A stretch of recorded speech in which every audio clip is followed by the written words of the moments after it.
تو ایک لفظ میں جواب دوں گا جو بڑا مطلب یہ کہ اجمالی اور مستند جواب ہے، جہالت۔ ہمارے یہاں جہالت اتنی زیادہ ہے جس کی بنا پر روزے چلے جاتے ہیں۔ مثال کے طور پہ اذان کے بیچ میں کھانا پینا، اچھا، اور اتنی استقامت پذیر اور جرأت مند مسلمان ہے کہ اگر آپ سمجھائیں کہ بھئی اذان فجر تو فجر کے وقت میں ہی دی جائے گی، اس سے پہلے نہیں، اور فجر کا وقت تو سحری بند ہونے کے بعد ہی ہوتا ہے، تو گویا کہ آپ نے فجر کے وقت میں کھایا پیا تو سحری بند ہونے کے بعد کھایا، آپ کو روزہ نہیں ہوگا۔ بڑوں کو دیکھا کرتے ہوئے لاؤ دودھ کے گلاس، وہ پی لیا صاحب، انہوں نے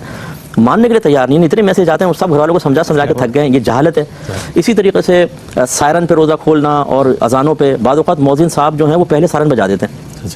وہ پتہ نہیں اس کو بھوک لگ رہی ہوتی ہے کیا ہوتی ہے، وہ بٹن دبایا پہنچ گیا حجرے میں، تو وہ گڑبڑے۔ تو یہ بھی ایک ہے کہ اس سے اذان سے روزہ کھولنے بند کرنے کا تعلق نہیں ہے، سائرن سے نہیں ہے، وقت سے ہے، آپ وقت دیکھیں اس کے بعد کریں۔ اسی طریقے سے ایک صاحب نے کہا میں منہ میں پان رکھ لیتا ہوں، پی کے اندر نہیں جانے دیتا، وہ باہر پھینکتا رہتا ہوں۔ اعلیٰ حضرت رحمۃ اللہ نے فرمایا کہ چاہے منہ میں رکھے، یا اس کے ذرات غیر محسوس طریقے سے حلق میں اتر جاتے ہیں، روزہ ٹوٹے گا۔ اسی طرح آئی ڈراپس وغیرہ جو ہیں، یہ بھی بعض لوگ سمجھتے ہیں، کیونکہ پرانے فقہائے کرام نے اپنی کتب میں یہی لکھا کہ کان میں دوا ڈالیں گے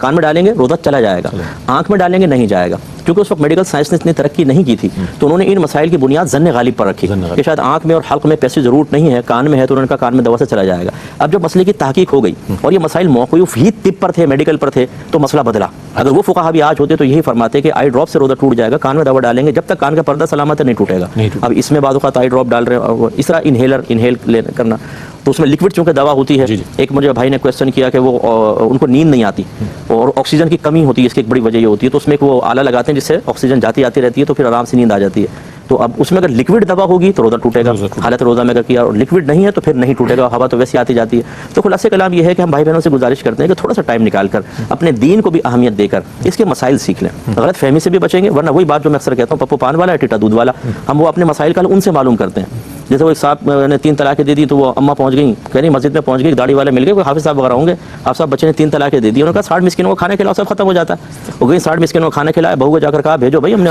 پوچھ لیا، مولوی صاحب تھے ادھر بھی، سارے امام اعظم ابو حنیفہ کے شاگرد تھے، انہوں نے کہا اچھا یہ کھاتے لے جاؤ بچی کو۔ کئی سال تک زنا ہوتا رہا، پھر انہوں نے پوچھا، پھر ان کو بتایا کہ بھائی 3 طلاق کے بعد تو یہ کفارے کا تصور ہی نہیں ہے، یہ وہ جہالت ہے۔ علم سیکھ لیں، ساری زندگی کے لیے امن رہے گا۔